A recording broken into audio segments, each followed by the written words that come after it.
Bonjour la Sorbonne. Ça vous est déjà arrivé de partir en randonnée et de réaliser après 1, 2, 3 heures de marche que vous avez oublié les sandwichs dans le frigo? Qu'est-ce qu'on fait dans ces cas-là?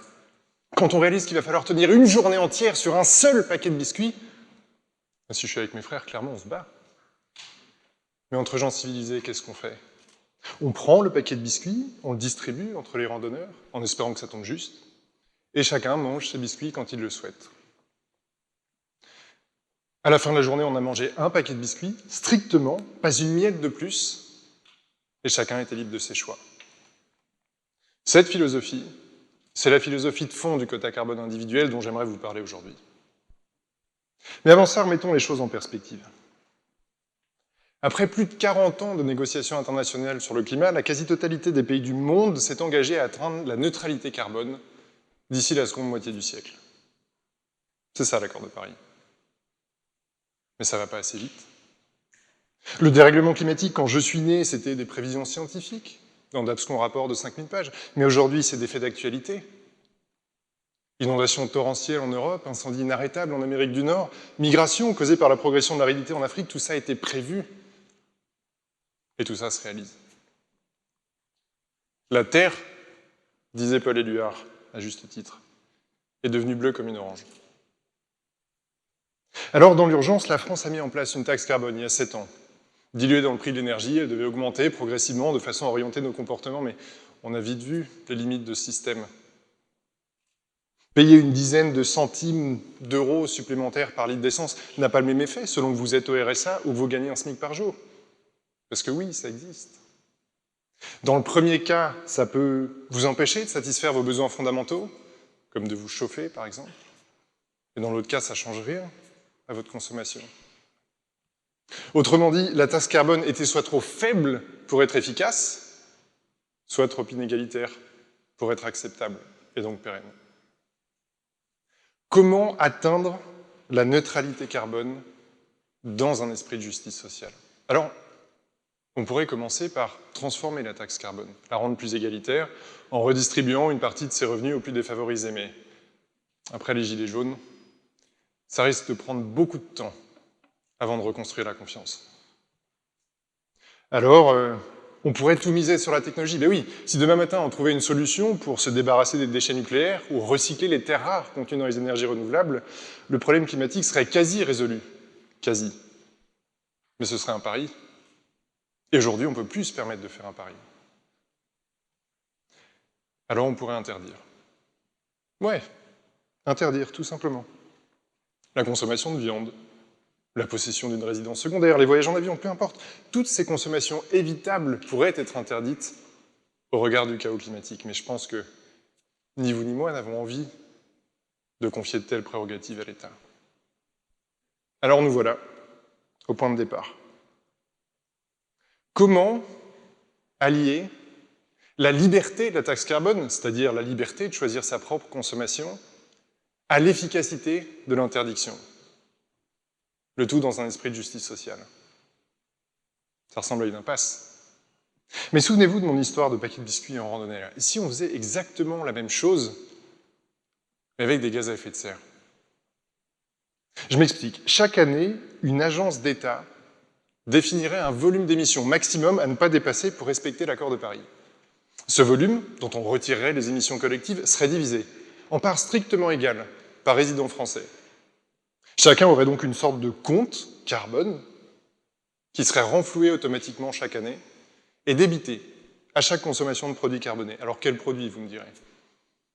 Un litre d'essence, évidemment, un téléphone, une place de théâtre, une andouillette au restaurant, peu importe. En fait, aujourd'hui, tout produit émet directement ou indirectement des gaz à effet de serre, donc tout produit devrait être concerné par le dispositif. Et ensuite, l'entreprise, le restaurant, la troupe de théâtre, répercuterait ces émissions de production sur le consommateur, tout comme aujourd'hui, elle répercute ses coûts de production. Le premier avantage d'un tel dispositif, ce serait de respecter les budgets carbone nationaux, et c'est pas rien. La France n'a jamais réussi à le faire. Et c'est principalement dû à une chose.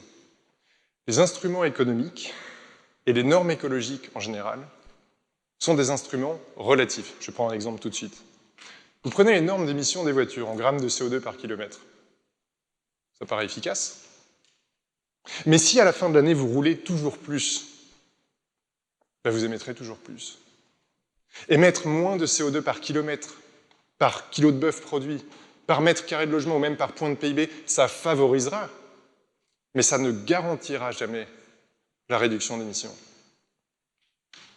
Le quota carbone, fondé sur une logique de contrainte non plus relative mais absolue, permettrait de contourner cette impasse. Deuxième point qui permettrait d'être résolu, réduire les inégalités dans le processus de décarbonation. Là où aujourd'hui la taxe carbone frappe le premier centilitre d'essence consommé par la boulangère qui sera en travail à 5 heures du mat et qui est payé au SMIC, le quota exonérerait les besoins fondamentaux. Par construction, il ne toucherait que les consommations évitables, obligeant les catégories de population les plus aisées à faire des choix.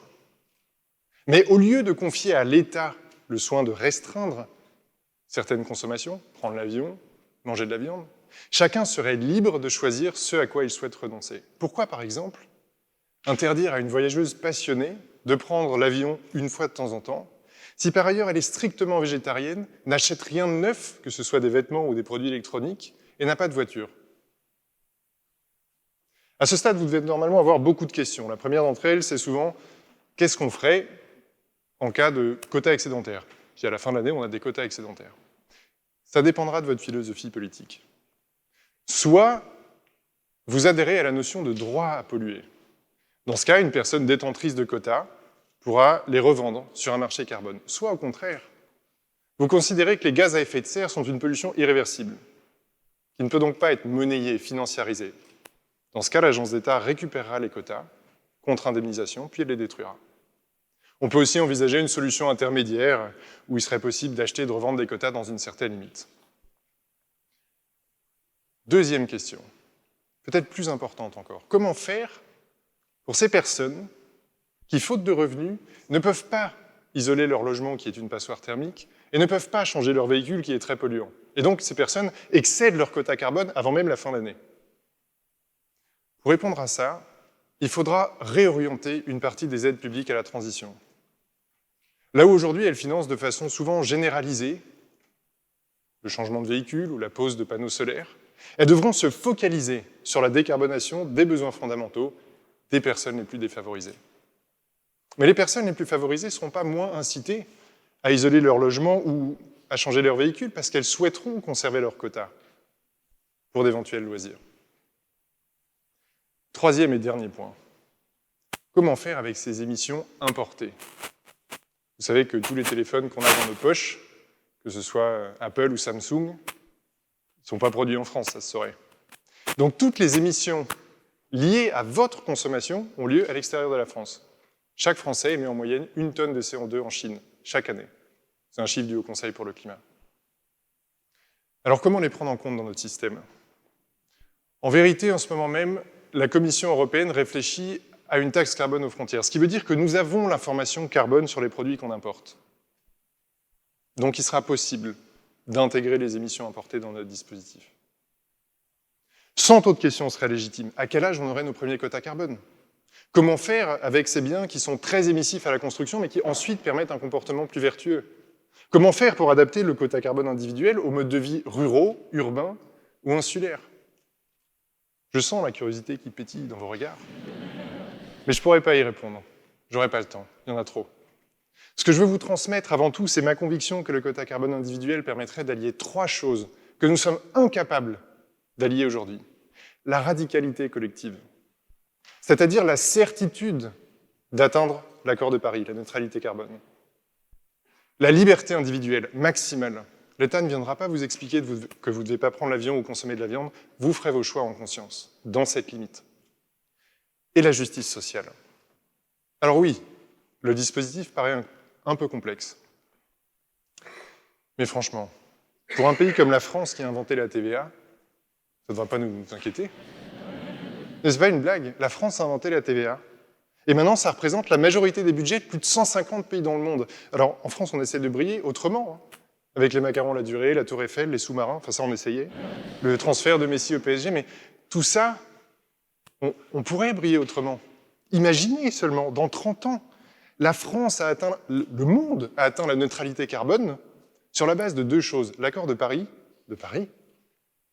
et le quota carbone individuel. Imaginez, mis en place pour la première fois en France. Classe, non? Un dernier point. Ça fait des décennies qu'on parle de sobriété. Elle figure même dans la loi, comme ça, pour faire joli. Sobriété énergétique, sobriété numérique, mais c'est vrai, c'est joli. Mais la vraie sobriété, la culture de sobriété, nécessitera une bifurcation bien plus profonde. Alors, les mondes culturels et associatifs commencent à décoloniser nos imaginaires, pour reprendre l'expression de Serge Latouche, mais ça risque de ne pas aller assez vite.